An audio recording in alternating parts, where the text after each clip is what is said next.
সরকার কোনো সময় কায়দায় ছিল না, কিন্তু ওই যে বললাম লাইট নাই, লাইট। আমি হাওড়ের মানুষ, আমার কথাটা খুব বোঝার চেষ্টা করেন। আমি হাওড়ের মানুষ, আমার বাড়ি ইটনা। আমি যখন ইটনা থেকে অষ্টগ্রাম বর্ষাকালে যাইতাম, তখন দক্ষিণ দিক থেকে বাতাস আইলে পরে এটাকে বলা হইতো ঢেউ উঠতো বড়, এটাকে বলা হইতো চান কপালি ঢেউ। দিনের বেলায় কোনোভাবে যাইতে পারতাম, কিন্তু রাত্র হইলে পরেই লাইট না থাকলে হাওরে ডুবে মরার সম্ভাবনা থাকতো। সন্ধ্যা হইলে পরে তখন হাতে একটা জিজ্ঞাসা করতাম, এই আমার যে নৌকায় যারা থাকতো, যে নৌকাটার হাল ধরতো, তার নাম ছিল আমিরুল, আরেকজনের নাম ছিল মাজারুল। এই আমিরুল, মাজারুল, ভালো লাইট আছে তো? আছে। লাইট ধর, এই 5 ব্যাটারি লাইট ধরছে, গ্রাম দেখা যায়। সেই লাইট ধরে ধরে আমাকে অন্ধকার রাত্রে নিয়ে পারে তুলে দিছে। এই লাইটটা অনুপস্থিত, এই লাইটটা বাংলাদেশে অনুপস্থিত। একটা লাইট হাসিনা বন্দি করে রাখছে জেলখানায়, তার নাম দেশনেত্রী বেগম খালেদা জিয়া। আমি আবারও বলছি, একটা লাইট শেখ হাসিনা বন্দি করে রাখছে জেলখানায়, নিয়ে লাইটটা বন্ধ করে রাখছে। আরেকটা লাইট 7,000 মাইল দূরে আছে, অনেক দূর থেকে লাইট ধরে, সবটা স্পষ্ট হয় না। অনেক সময় মানুষে ভুল বুঝে।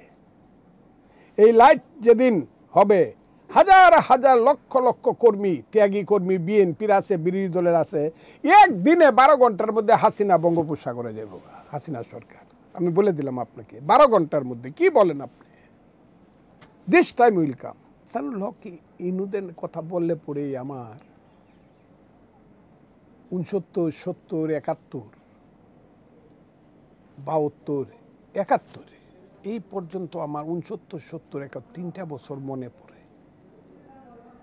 হাসানুল হক ইনু ইঞ্জিনিয়ারিং ইউনিভার্সিটি, এখান থেকে খুব গভীর রাতে সিরাজুল আলম খান আসছেন ইকবাল হলে বা জহুরুল হক হলে, এখানে এসে দেখা করা চুপে চাপে, এবং সিরাজুল আলম খানের খুব বিশ্বস্ত সহকর্মীদের মধ্যে একজন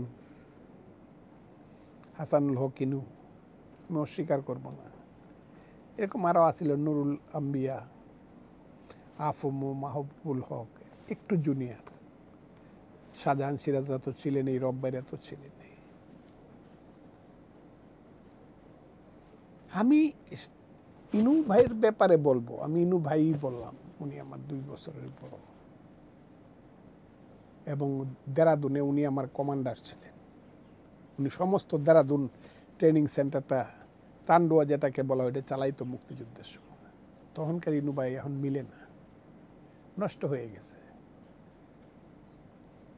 শুটকি, মাছ পচলে শুটকি হয়, খাওয়া যায়, কিন্তু ডিম পচলে খাওয়া যায় না।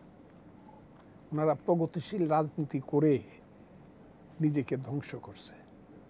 কি লোভে কি লাভে আমি আর বলতে চাই না, কিন্তু আমি এই কথাটাই ওনার সম্পর্কে বললাম, ডিম পচলে খাওয়া যায়, এই মাছ পচলে শুটকি খাওয়া যায়, কিন্তু ডিম পচলে খাওয়া যায় না।